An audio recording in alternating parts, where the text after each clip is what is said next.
It is the Sunday Roundtable, Florida Maquis, Patreon channel. If you are here, you are at the $20 a month subscription level. We are going to continue our discussion about correlation fallacy and going forward, how we can now identify when the media is attempting to create false correlations and use those to manipulate opinion. We are only a couple of months away from midterm elections, and so you're going to start to see a little bit more rhetoric coming from politicians. Plus, with the ongoing situation in Venezuela, we are more than likely going to see that be stepped up and the false information about that story be used to sway public opinion one way or the other. Now, as we know, of course, correlation does not imply causation. It's a simple thing to understand, but to put it in practice is very difficult. One of the best examples here is this story about Brett Kavanaugh, the new Supreme Court guy. And the last guy that got put on the court had somewhat of a questionable history as well. We're not going to get too deep into that, but the idea that simply because somebody believes this or somebody has done that they will then behave in a certain correlative way in the future is a mistake. And with this guy, I think you're going to see it. Because I don't think a lot of people who support the current administration, if they knew this, would have supported this guy. That Clinton Sr., Bill Clinton, speaking of,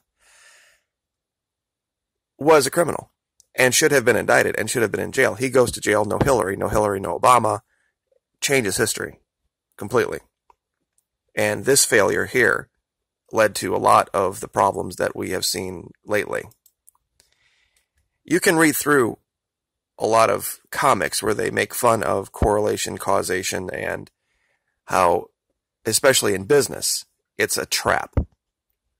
It's absolutely a trap to see certain things happening and then try to correlate certain actions that you've done or that have been going on so that you can repeat it.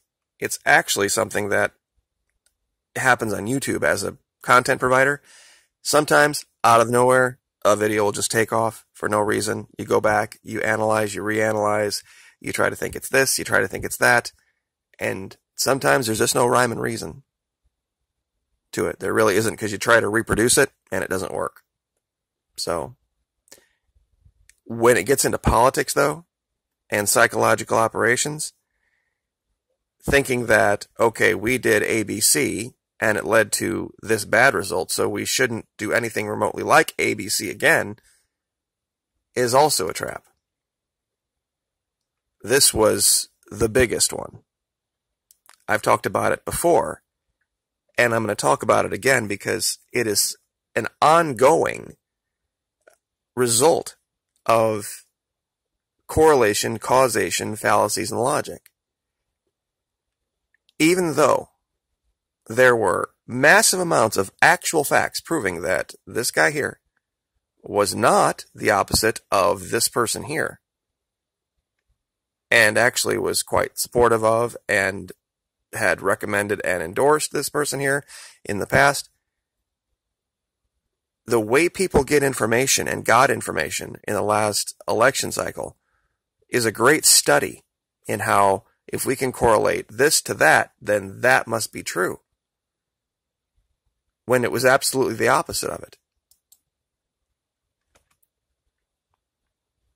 And it's a hard thing to, this many years now, 2 years after it happened almost, to try to show people that it's not, as much as you would like it to be, an A or B thing.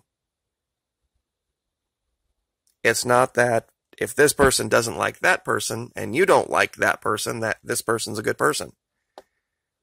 And I know it sounds like a simple thing, like I'm repeating myself, but when you look at how people behave vis-a-vis any new story that comes out, and you look at the responses to it, you can see that people are still locked mentally locked, emotionally locked in this A or B repetitive cycle. And as white hat psychological operators at this level, I think it's incumbent on us to be able to put out this kind of information in a way that's going to start to break those chains. And this doesn't mean that either you support Donald Trump or you support Hillary Clinton or you support anybody else. It's the idea of getting the information to the people that lets them break out of that cycle and start to, before they make a decision, take in all of the information.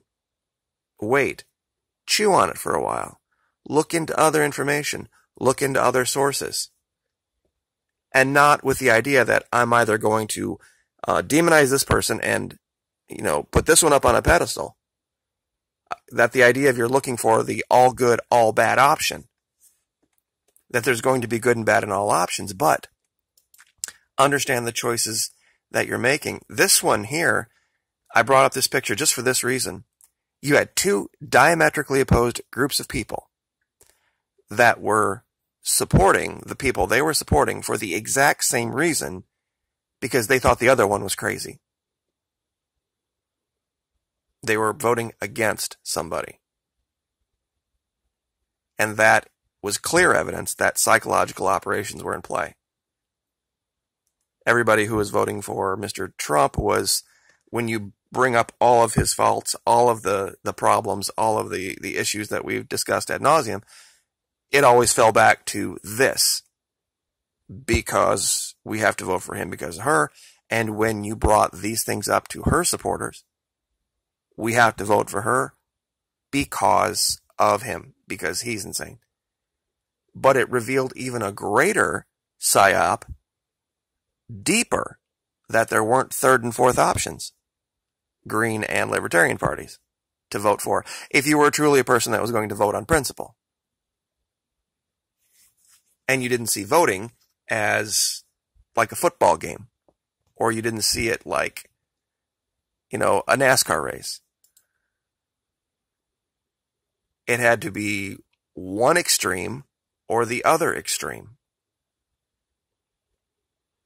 And when you see this, that's the danger. It's when the extremes and the emotional part of it takes over. That, as, like I said, our job going forward is going to be trying to rip people out of these states of mind. And if you really want to look into something that can give you a clue about psychological operations, the first thing I'll recommend is this, and I'll link it. It is a Naval Postgraduate School study on cooking up psychological operations. But do yourself a favor. Do yourself a Google search. Okay? And I always recommend this because it can give you such revelation. What we've done here is gone over here, and in the tools section where it says anytime, you can click on it and you can go down to custom range. Find an event, like for example the election, and what's being talked about. Oh, Russian involvement, Russian this, Russian that, or the other.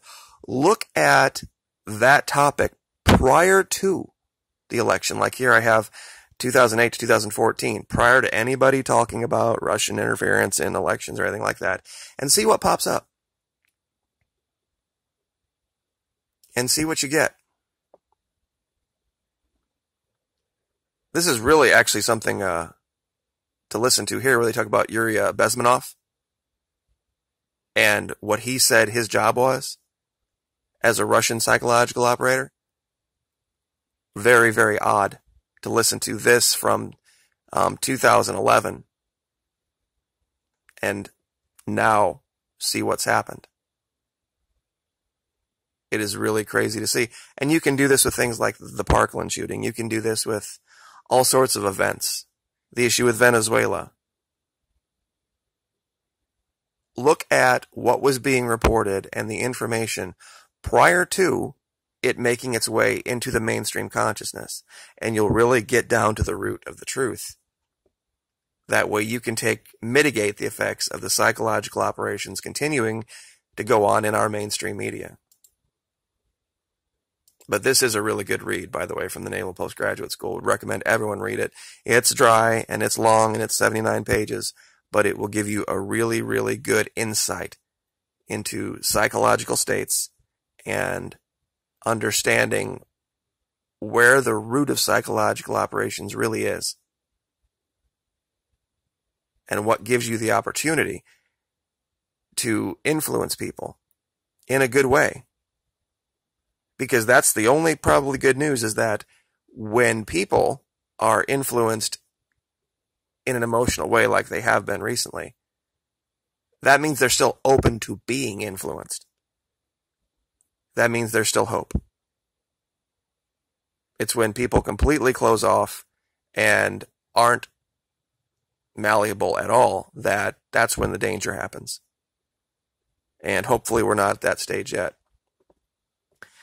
But there are things going on that are, like I've said before, total bizarro world.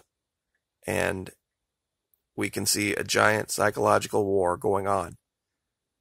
Not just between left and right in this country, but both sides are being manipulated against each other by even higher powers. So we will leave it there. Round table. Tomorrow's Masters. We're going to continue down this road, and we're going to try to put together some psychological operations on the YouTube channel, subtly, that will lead people to be at least thinking for themselves and not so susceptible to psychological operations by those who don't have our best interest in mind. So we'll leave it there. Roundtable Sunday.